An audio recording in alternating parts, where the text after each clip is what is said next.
내 편 좀 들어주소서. 새벽에 눈을 떴다. 천장을 물끄러미 올려다보며 혼자 말을 한다. 나 트럼프 대통령 또 본 것이지? 꿈이지만 신기하다. 대한민국의 대통령도 아니고 미국의 대통령을 꿈속에서 2번씩이나 보게 되니 말이다. 아무래도 미국을 위해 기도하며 트럼프 대통령이 한국 편을 들어주었음 해서 하나님의 뜻을 구했던 기도의 응답인 것 같다. 첫 번째 꿈. 무관심한 얼굴을 한 트럼프 대통령이 내 옆에 있다. 내 모습을 보자 하니 바늘귀에 실을 넣느라 애쓰는 모습이다. 꿈속일 망정, 저리도 바늘귀에 실이 들어가지 않는 것인가 할 정도로 끙끙거리는 모습이 딱하다. 이 꿈은 무엇을 의미하나? 두 번째 꿈. 트럼프 대통령이 직접 자신의 자동차에 기름을 넣고 있는데 들고 있는 호스가 얼마나 굵고 거대한지 엄청나다. 마치 소방대원들이 화재 진압 시 사용하는 물폭탄 호스처럼 보인다.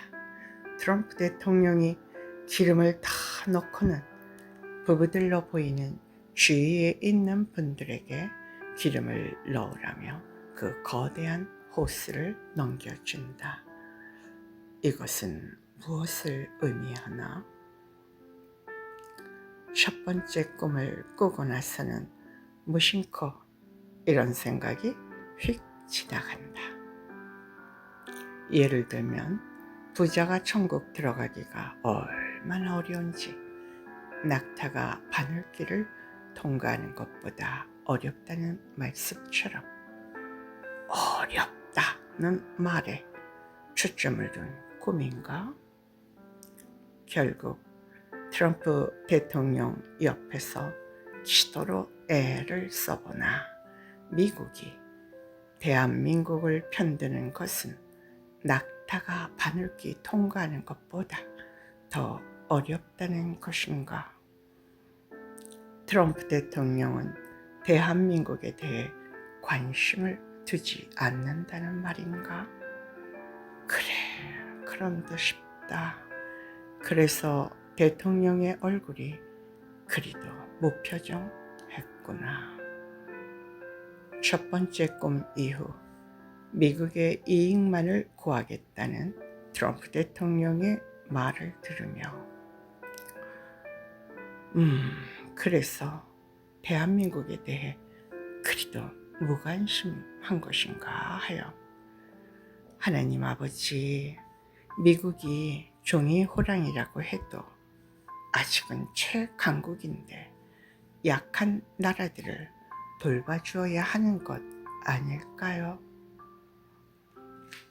하나님께 일러 바치듯 아뢰었는데 그것에 대한 응답인가 두 번째 꿈이 찾아온 것이다.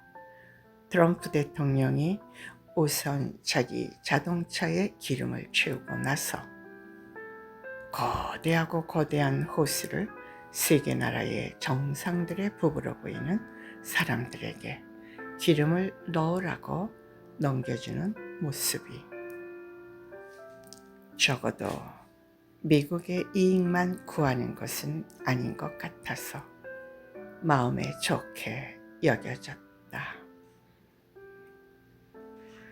이후로 나의 기도는 대한민국을 비롯한 전 세계와 미국을 위해서 특별히 트럼프 대통령 개인을 위한 기도로 이어졌는데 듣자 하니 트럼프 대통령을 위해 기도해 주시는 분들이 미국 교회 목사님들을 비롯하여 대통령 주위에 많다고 한다. 모쪼록 그분들 모두가 성령 안에서 기도하여 트럼프 대통령에게 하나님의 뜻을 바르게 전하고, 트럼프 대통령은 진리 안에 거하여 바르게 듣고 하나님의 뜻을 이루어드리는 대통령으로 세워지길 나 또한 기도 중이다. 트럼프 대통령을 위한 많은 기도들이 올라가서일까? 정말 많은 기도들로 인해서인지,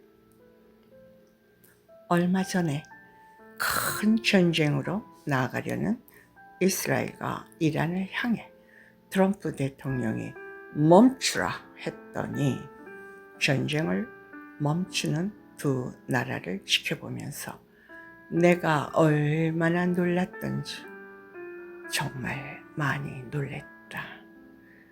하나님은 트럼프 대통령의 편이 틀림없다는 생각이 들었다.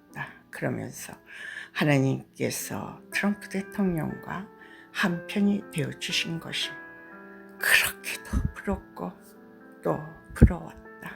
왜냐하면 트럼프 대통령이 아무리 강해도 하나님이 함께 주시지 않으면 절대적으로 나올 수 없는 결과이기 때문이다. 이스라엘과 이란은 오래된 숙적이다. 이란은 지도상에서 이스라엘을 없애겠다고 대놓고 말하고 있다. 절대로 양보가 안 되는 두 국가가 전쟁을 중단한다는 것은 인간적으로 생각할 수 없는 일이다. 그러기에 전쟁은 하나님께 속한다는 것을 인정하고 고백한다. 오래전의 일이다. 그동안은 너 여종아, 영광의 길 걷기 전에 너 갈보리 길 걸어라 하셨어. 아멘하고 지금까지 감사하며 오직 예수님 따랐던 내가 2025년 7월 8일 화요일 아침은 달랐다. 감사를 못하고 투정을 부릴 것이다. 기도가 시작될 때는 울 생각도 없었고 부르짖고자 함도 없었는데 내 편이 되어주소서. 눈물이 철철 나며 부르짖게 된다. 기도하다 보니 내가 기도하는 자들의 영혼, 육에 대해 내 편이 되어주시지 않는다는 생각이 들었는지, 많은 자들이 그 추위와 더위를 무릅쓰고 자유민주주의를 외치고 살려달라고 절규했건만 한편이 되어주시지 않는다는 생각이 들어서인지, 왜 노로 응답이 왔는지 그 답을 알고 있음에도 불구하고 내 편 좀 들어주소서 라며 한동안 부르짖는다. 한국교회를 성결케 하시는 시간임을 알고 있는데도 때를 쓰듯 내 편 좀 들어주소서 라고 외치고 또 외쳤다. 내 편 좀 들어주소서 울고 기도하는 내 모습에 내 아버지 하나님 혹시 속상하셨으면 어떻게 하지? 그동안 전날 모습처럼 행동했던 나는 가짜였나? 나도 솔직히 모르겠다. 그냥 하나님께서 내 편이 되어주시면 복음의 광채가 비치지 못하도록 막고 있는 어둠의 세력이 떠나가고 내가 기도하는 자들이 예수님께로 돌이켜져서 예수님을 믿는 역사가 일어날 터인데, 또 아픈 자들도 고침을 받을 터인데 라는 생각이 들었던 것 같다. 하나님 아버지, 그 많은 은혜를 받았건만 제가 투정을 부린 것 맞아요. 십자가에서 내 생각, 감정, 의지를 죽이지 못해서 그런 거지요. 죄송해요. 죄송해요. 정말 죄송해요. 그런데 내 편 좀 들어주셔서는 진심이에요. 앞으로도 하나님의 뜻을 위하여 계속적으로 트럼프 대통령 편을 들어주시고 내 편도 좀 들어주소서. 이렇듯 외치고 나면 쉰 목소리가 날까 신경을 쓴다. 안 그래도 군부대에 가서 찬양 부를 때 들어보면 군 청년들이나 나나 음역대가 똑같다. 어떻게 이럴 수 있나 싶을 정도로 음이 올라가지를 않는다. 어떤 때는 잘 부르고 싶은데 잘 안 되니, 한때는 소프라노로 뽑혀서 중창도 했던 젊은 시절이 그립다. 아멘, 아멘, 할렐루야.